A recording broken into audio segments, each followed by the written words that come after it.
يعني شكون اللي كيضمن لنا انه داك الشيء اللي كتعطيو لعباد الله ما فيهش هذوك المكونات؟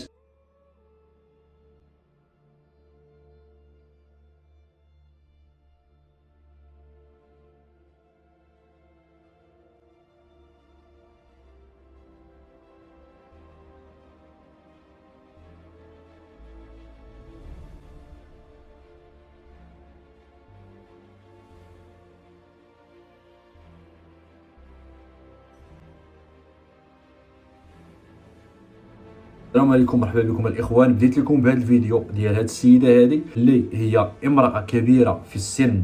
يعني هذا الفيديو هذا فيه حكمه، وهذه الحكمه هذه الاخوان غادي نبين لكم يعني مدى الحقاره ومدى الوقاحه ديال هذه القرارات الاستبداديه، هذه القرارات اللي هي ديكتاتوريه، القرارات اللي معاديه لجميع الحقوق ديال الشخص او الانسان بصفه عامه. يعني لينا كاملين كيف ما بغينا نكونوا، يعني باي بشره باي سن باي، يعني كيف ما بغينا نكونوا باي ناسيوناليتي. يعني هذه المراه هذه اللي هي في ايطاليا، يعني تخيلوا معايا فين وصلت بهم الوقاحه. وكتظنوا انكم مثلا نتوما في اي بلاد اخرى عربيه انه يعني غادي تلقاو واحد المعامله اللي هي حسنه.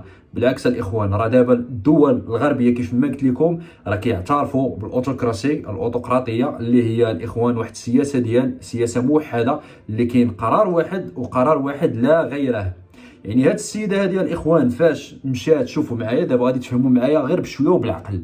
يعني لكاع الناس، هذا الفيديو هذا يعني موجه لكاع الناس، يعني الناس اللي هي دايره اللي باري اللي ما دايراش، كل كاع الناس كاملين، لحقاش خصنا نكونوا متحدين. هذوك القرارات قرارات كتبقى شخصيه، ولكن حتى لين يعني حتى لين بنادم دار الاولى الثانيه يزيد الثالثه يزيد الرابعه يزيد الخامسه يزيد السادسه، فين غتبقى غادي. يعني انت مثلا تعطي الاوامر ديال مثلا اي دوله في العالم، يعني عاهدوك ووعدوك وعطاوك يعني عطاوك وعود اللي هي زائفه. يعني قالوا غادي دير الاولى صافي راه غادي نسالي وكلشي غيولي بخير عاوتاني علاش كيديروا هادشي هذا؟ هذه السياسه ديال يعني دي بريك داون تو، فهمتي؟ يعني كيقطعوا لك داكشي جزء بجزء وما كيعطيوكش الانفورميشن او ما كيعطيوكش الخبر مره واحده، لحقاش من المستحيل. هذه ماشي هي السياسه الدوليه ديال هاد الناس هادو اللي كيتحكموا في العالم. السياسه ديالهم كيف ما قال ميكيافيلي، خاصك تحكم بالقبضه ديال الاسد، وخاصك تخدم بواحد الدماغ اللي هو الدماغ ديال الثعلب. يعني هذا هو النظام الخادع، يعني هذا هو الخداع اللي كنعيشوا فيه دابا. هذا الفيديو هذا الاخوان شكي يعني هذه المراه هذه مشات، وبالترجمه ديال الايطاليه، انا ترجمه لي واحد السيد اللي هو من ايطاليا حتى هو، وشحال من واحد سولت باش نتاكد 100% انه هذاك الشيء اللي واقع، بانه هذه السيده هذيك مشات كطالب انها تاخذ الدواء ديالها مسكينه ديال السكري. راكم شايفين راه بالعكاز وكبيره في السن وما قاداش كاع. شنو هو واقف هذاك الاستبداد اللي هو ما هو الا آلة، يعني اللي دفع وردع المواطنين كيف ما بغاو يكونوا. ما كيعرفوش بانهم هما وولادهم وما نعرف شنو راه حتى هما مهددين لاي حاجه اللي خطيره غادي تجي مستقبلا، يعني متخلفه عن هذا سميتو هذا الشيء اللي كيعطيو لعباد الله. وغادي نعطيكم الدليل القاطع اللي صافي انا وقف لي الدماغ ديالي بكل صراحه، وقف لي الدماغ. يعني انت مثلا كشخص اللي كترعى المصالح ديالي، هادشي اللي غادي نجبدوه وغادي نرجعوه لينا حنايا، كترعى المصالح ديالي وباغي ليا مصلحتي وباغي ليا الخير، انا باغي ندير شي حاجه باش نتحمى منها. وكنعرفوا انه كاملين يعني الاحتماليه ديال الموت من ذاك المرض ديال كوكو 19 يعني ما هو الا يعني اقل من 1%، يعني وخارج من 1932 الاخوان. يعني باش ما تقولوش هادشي هذا راه جديد، هادشي هذا راه قديم والناس عارفه، فهمتوا؟ يعني العلماء راه عارفين هاد المساله هذه، وراه مكتوب في بزاف ديال المواد وبزاف ديال الادويه انه مضاد للكوكوت 19 اللي كذا، يعني من زمان، من ديكيدز الاخوان، من عشرات السنين، يعني معروف هادشي. علاش دابا؟ يعني شوفوا الاعلام هو كل شيء الاخوان. الاعلام الا بغى يطلع عليكم يطرطق لكم شي حاجه راه كيطرطقها وصافي. يعني راه لحقاش حنا ولينا كنطاعوا بواحد السرعه اللي هي خياليه.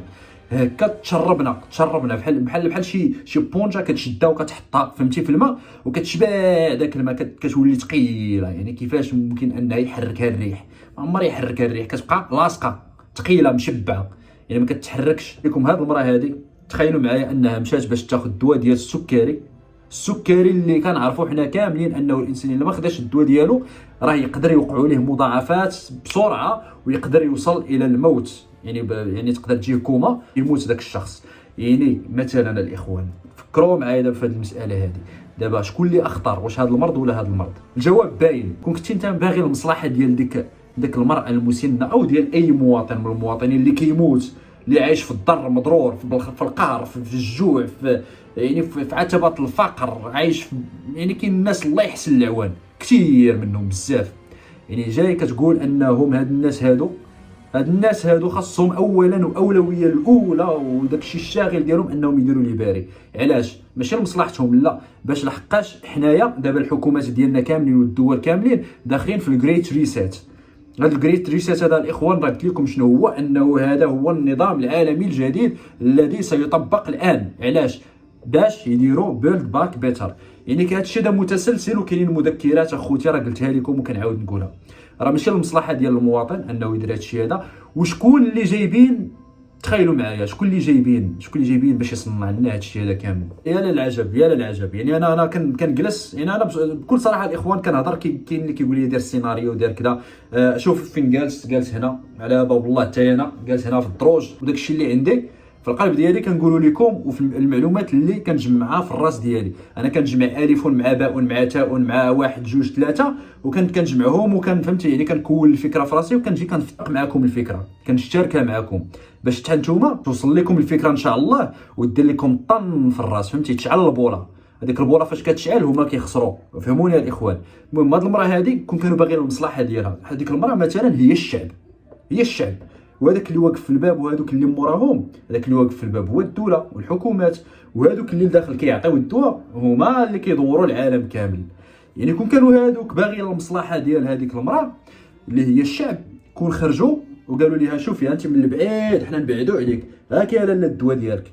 ولكن لا، ما داروش هذا الشيء هذا، كاع ما دخل. ولا شي واحد بغى يمشي يخرج فلوسه من البنكه شوف ما كاينش الدوله، واش حطيت فلوسي الدوله اللي حطيتها عندكم نتومايا. انا ما شغلتش في الدوله، انا شغلت في البنك، انا تعاملت معكم نتوما. عندي لا كارت في اي بي، عندي لا كارت في اي بي، وما بغيت فلوس بغيت نخرجهم دابا 4 ريال ديالتي اللي باقا عندكم، انا باقا نخرجها. ما غيديش معايا، انا بدي نخرج معاك خلاص سلمتيني. دابا خويا دابا ما كاينش حل، دابا انا بغيت دابا. واش كتضحك عليا انت ولا شنو؟ واش تا شي لوجيك ولا لا؟ ولا انا تنحط فلوسي مع حدا مع هذا وهذا، وفي دابا كتقول لي باس. ولا شي واحد بغى يمشي غير لخدمته، يخدم من الدار، يخدم بعيد، يجلس بوحدو، يقول لهم انا سيادي كاع نجيب انا قيطون ونديرو عليا ونخدم. لا، بغاو بنادم يتجوع، بغاو بنادم يفقد الشغل ديالو. وكثير من الناس الاخوان اللي عندهم مناصب جد عاليه والله تخرجوا بالله، خرجوا من خدامهم، اللهم يخرجوا من خدامهم ولا يجيهم العواقب اللي جايين في المستقبل.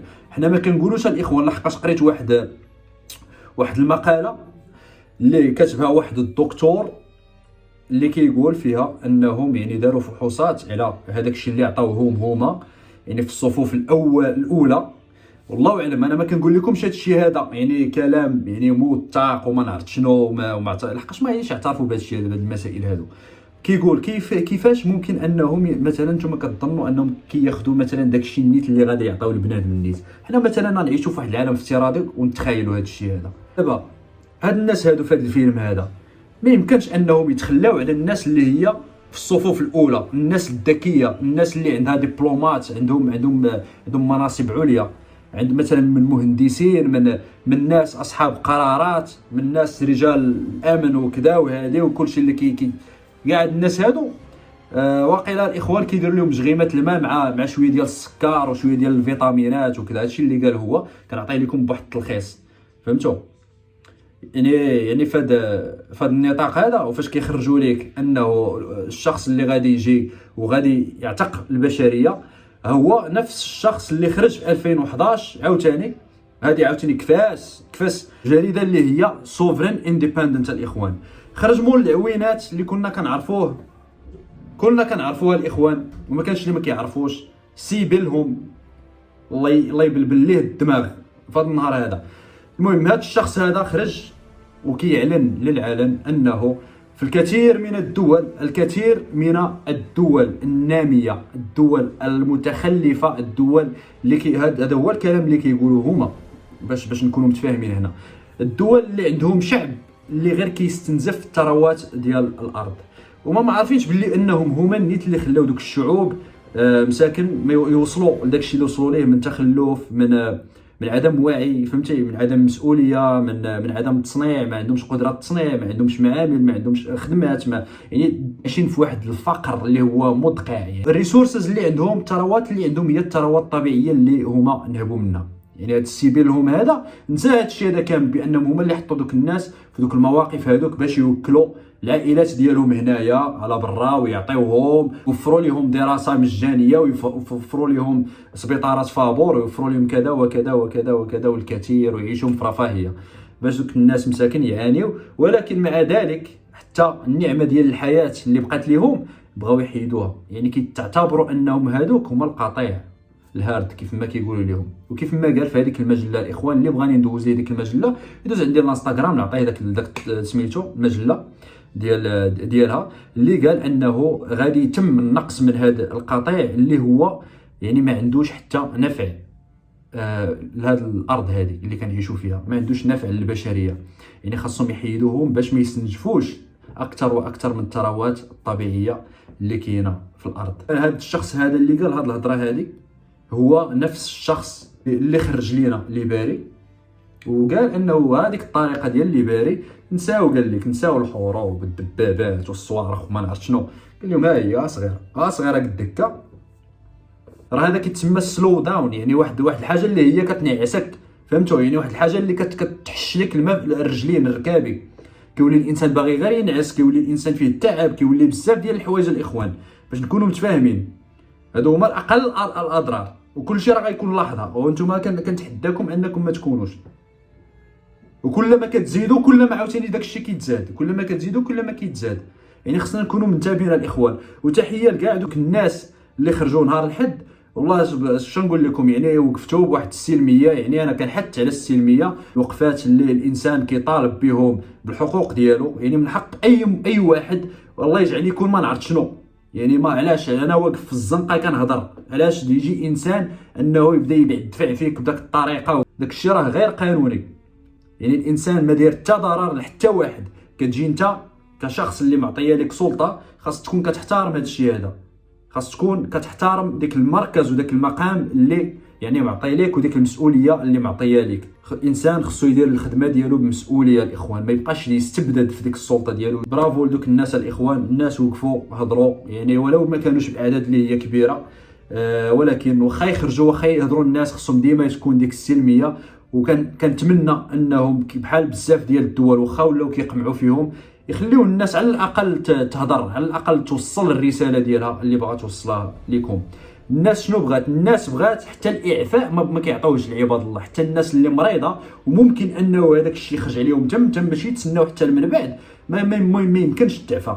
يعني كيفاش انت ممكن انك تجي يعني انسان مريض، انسان ما عندوش القدره انه الجسم ديالو ما غاديش يتحمل شي حاجه، الجسم ديالو ما كيتحمل لا بيريسينين لا باريسيتون، ولا مثلا عنده حساسيه. كاين اللي عنده حساسيه غير من الناتس، غير من داك الشيء ديال البيناتس اللي هما المكسرات الاخوان. الانسان كاين عنده حساسيه، الا مشى حتى قاس داك الشيء كيتنفخ ليه العنق وكيتخنق تم كيموت. يعني شكون اللي كيضمن لنا انه داك الشيء اللي كتعطيو لعباد الله ما فيهش هذوك المكونات، وماشي هذا الشيء هذا اللي سبب مثلا الموت ديال الكثير من الاشخاص في البلاصه ولا من بعد كذا يوم. يعني خاص يكون واحد شويه ديال اللوجيك الاخوان. هذا الشيء هذا كنتمنى انه يكون وصل، وكنتمنى الميساج ديال اليوم يكون وصل.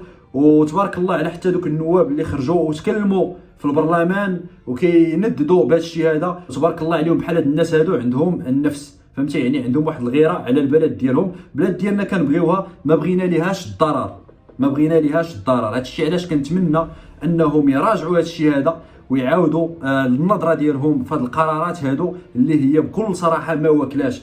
غادي تدينا لواحد النقطه اللي هي سوداء بكل صراحه، ما كنقولها لكم وكنعاودها. المهم نتمناو من الله الخير الاخوان، والله عز وجل راه كيبغينا اكثر ما كتبغيك الام ديالك الاخوان.